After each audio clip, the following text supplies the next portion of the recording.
मैं डॉक्टर प्रमाण झा, संस्कृत MA, सहायक प्रोफेसर, कितनार कामाख्या संस्कृत महाविद्यालय, महरेल, मधुबनी। 12 दिसंबर 12/11/2020 ईस्वी। प्रिय छात्र छात्राओं,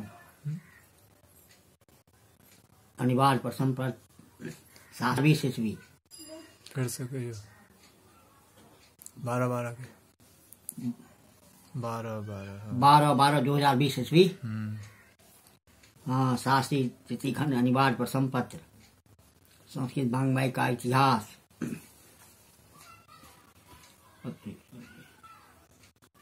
विषय है महाभारत। संस्कृत वाङ्मय का इतिहास में महाभारत।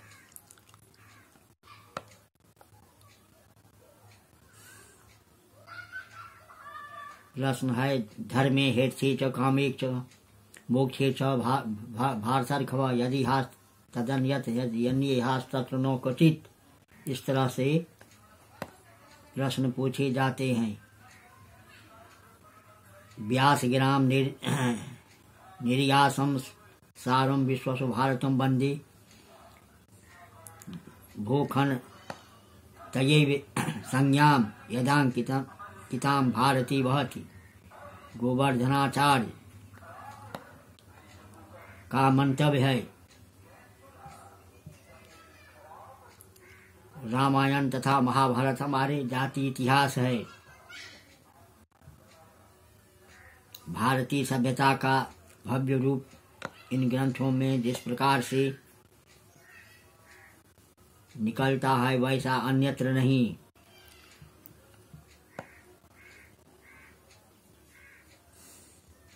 कौरवों और पांडवों का इतिहास वर्णन ही इस ग्रंथ का उद्देश्य नहीं है, अपितु हिंदू धर्म का विस्तृत एवं पूर्ण चित्रण भी प्रयोजन है। महाभारत का शांति पर्व जीवन की समस्याओं को सुलझाने का कार्य हजारों वर्षों से करता आ रहा है।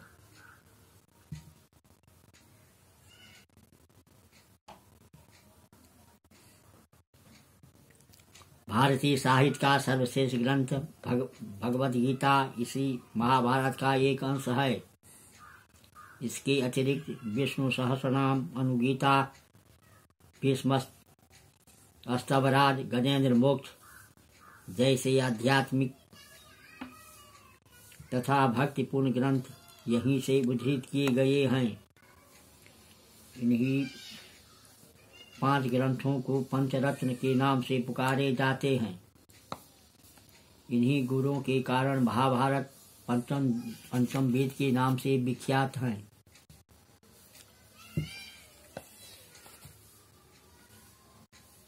वाल्मीकि के समान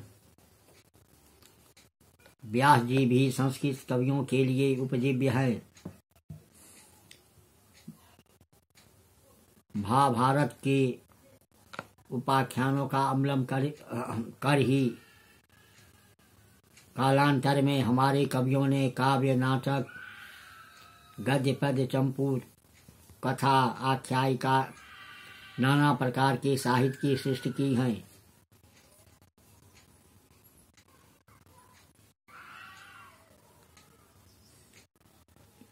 इसी आधार को लेकर रामायण, महाभारत, भागवत गीता की आधार लेकर ही कवियों ने अनेकों ग्रंथ की रचना की है।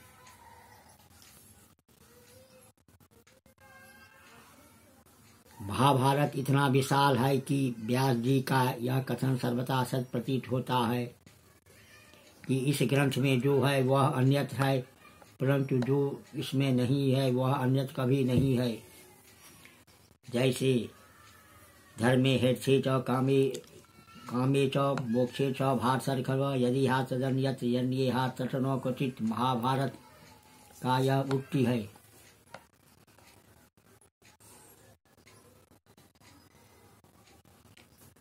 प्राचीन राजनीति जानने के लिए हमें इस ग्रंथ की शरण लेनी पड़ती है।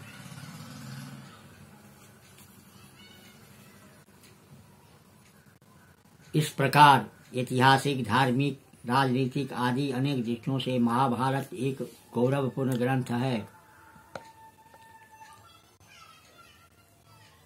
रचयिता महाभारत के रचयिता महर्षि वेदव्यास जी हैं। इसका संबंध महाभारत पात्रों के साथ बहुत ही घनिष्ठ है।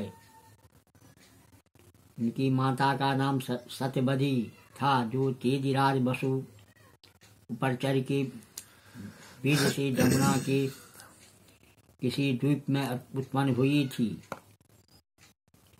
कहा जाता है कि मलाहों के राजा दासराज के द्वारा जन्मकाल से ही उनकी रक्षा तथा पालन पोषण हुआ था। इसी कारण जमुना के किसी द्वीप में जन्म होने के कारण व्यास जी द्वैपायन कहलाते थे।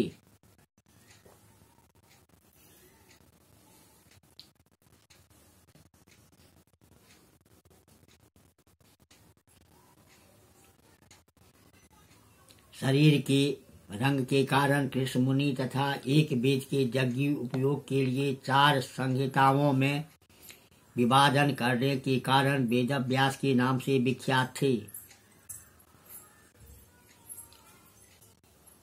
जग का विभाजन पूजा पाठ किस वेद से कैसे होगा, इसीलिए वेदव्यास जी व्यास कहलाने लगे।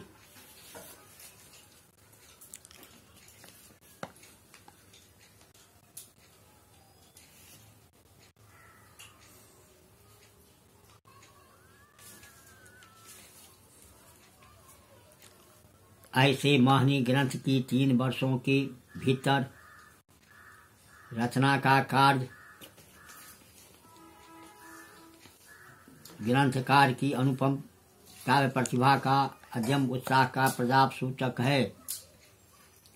उदाहरण त्रिभर से सदोस्थायी कृष्ण द्वैपायनो मुनि महाभारतमाख्यानम कीर्त्यवानाद मुत्तमम आदि पर्व।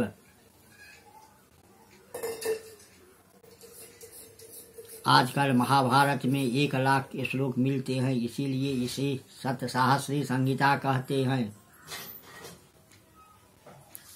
इसका यह स्वरूप कम से कम 1500 वर्ष पूर्व से अवश्य है, क्योंकि गुप्तकालीन शिलालेख में यह सहस्री संहिता के नाम से उल्लिखित हुआ है।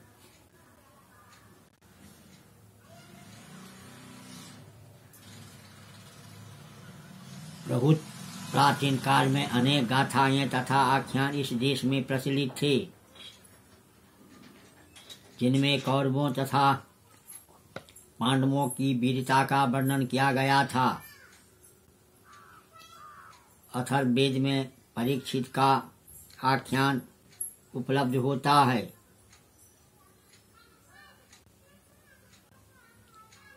इसके विकास के 3 क्रमिक रूप माने जाते हैं। जय भारत महाभारत। इस ग्रंथ का मौलिक रूप जय नाम से प्रसिद्ध था। इस ग्रंथ में नारायण नर सरस्वती देवी को नमस्कार कर इस जय नाम ग्रंथ के पठन का विधान है। इस महाभारत का मूल प्रतीत होता है। महाभारत का मंगल श्लोक नारायणम नमस्कृत्य नरं चैव नरोत्तमं देवीं सरस्वतीं चैव ततो जय मुदीरयेत्। महाभारत का मंगल श्लोक। पांडवों के विजय वर्णन के कारण ही इस ग्रंथ का ऐसा नामकरण किया गया है। महाभारत दूसरी अवस्था में इसका नाम भारतपरा। इसमें उपाख्यानों का समावेश नहीं था, केवल युद्ध का ही वर्णन प्रधान विषय था। इसी महाभारत को वैशंपायन ने पढ़कर जन्मेजय को सुनाया था।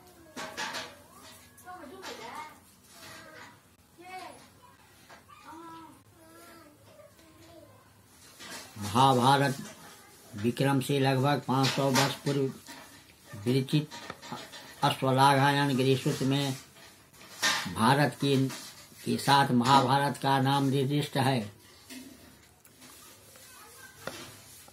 अतः यह रूप भी 2000 वर्ष से पुराना ही प्रतीत होता है।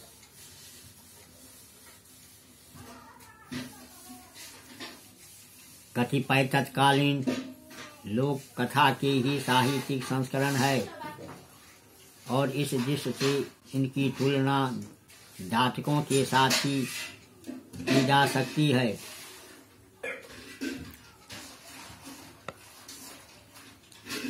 इस महाभारत को भारतीय धर्म तथा संस्कृति का विशाल विश्वकोश बनाने में कुछ उठा नहीं रखा है।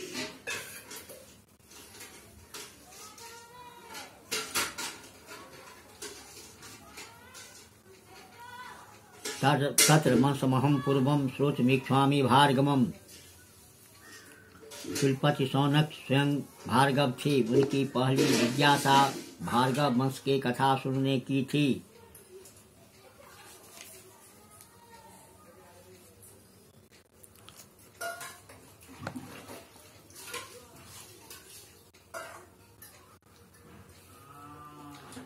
एक श्लोक में महाभारत का निर्देश इस प्रकार है।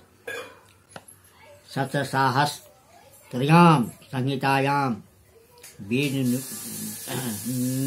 व्यासे योक्तम।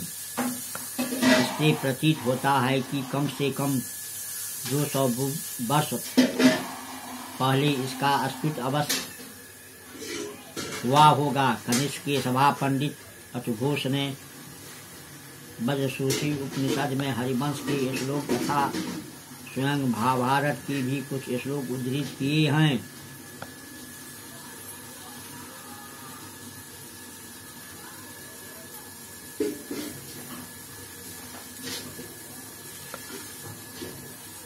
कुछ ग्रंथ परिचय। महत्वपूर्ण महाभारत के खंडों को पर्व कहते हैं। ये संख्या में 18 हैं। पहला आदि पर्व, दूसरा सभा पर्व, तीसरा वन पर्व, चौथा विराट पर्व, पांचम उद्योग पर्व, छठम भीष्म पर्व, सातम द्रोण, आठम कर्ण पर्व, नौम शल्य पर्व, दसम सौप्तिक पर्व, 11 स्त्री पर्व, 12 शांति पर्व, 13 अनुशासन पर्व, 14 अश्वमेध पर्व, 15 आश्रमवासी पर्व, 16 मौसल पर्व, 17 महाप्रस्थानिक पर्व, 18 स्वर्गारोहण।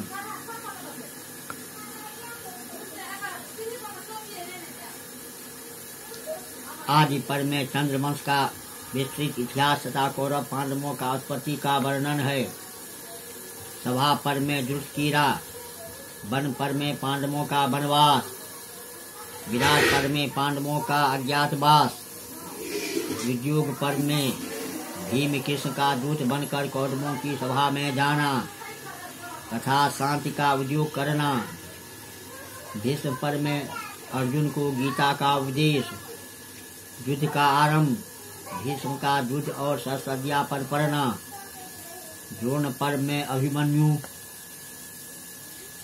वध तथा द्रोणाचार्य का युद्ध और वध, कर्ण पर्व में कर्म का युद्ध और वध, शल्य पर्व में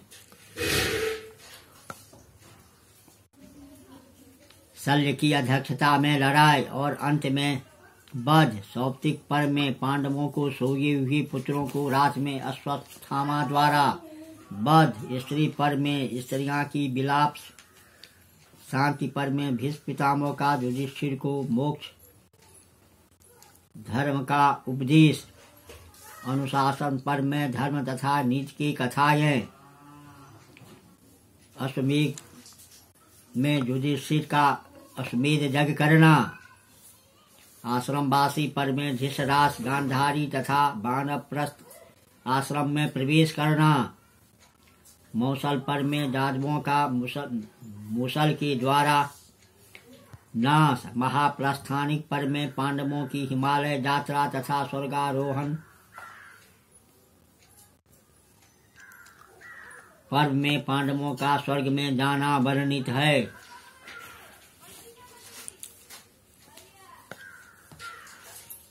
इसके अतिरिक्त महाभारत में अनेक रोचक तथा शिक्षाप्रद उपाख्यान भी है, जिनमें निम्नलिखित आख्यान विशेष है। पहला शकुंतलोपाख्यानम। यह उपाख्यान महाभारत की आदि पर्व में है, जिसमें दुष्यंत और शकुंतला का मनोहर कथा है। महाकवि कालिदास की शकुंतला नाटक का आधार यही आख्यान है। दूसरा मत्स्योपाख्यान। यह वन पर्व में है। इसमें मत्स्यावतार की कथा है, जिसमें प्रलय उपस्थित होने पर मत्स्य के द्वारा मनु को बचाए जाने का विवरण है। तीसरा रामोपाख्यानम। यह भी कथा वन पर्व में है। वाल्मीकि रामायण का कथा का यह संक्षेप मात्र है। वाल्मीकि ने बालकांड में गंगा वचन की जो कथा लिखी है, वह भी यहीं से उपलब्ध होता है। इससे स्पष्ट है कि वाल्मीकि रामायण महाभारत से पहले लिखा गया है। चौथा शिवी उपाख्यान। यह सुप्रसिद्ध कथानक वन पर्व में है, जिसमें उसी नगर के राजा शिवी ने अपना प्राण देकर शरण में आए कपूत की रक्षा की थी। यह कथा जातकों में भी है। सावित्री उपाख्यान पांचम।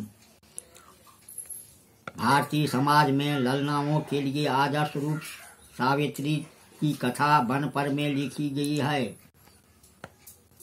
बरसाबरी का कथा यही से ली गई है। महाराज जुमत्सेन के पुत्र सत्यवान तथा सावित्री का उपाख्यान प्रातिबद्ध धर्म की पराकाष्ठा है।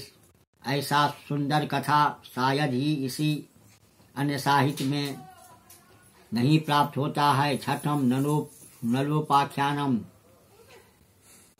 राजा नल और दमयंती की कमनी कथा वन पर्व में मिलती है। श्री हर्ष के नैषधि चरित महाकाव्य का यही आधार है।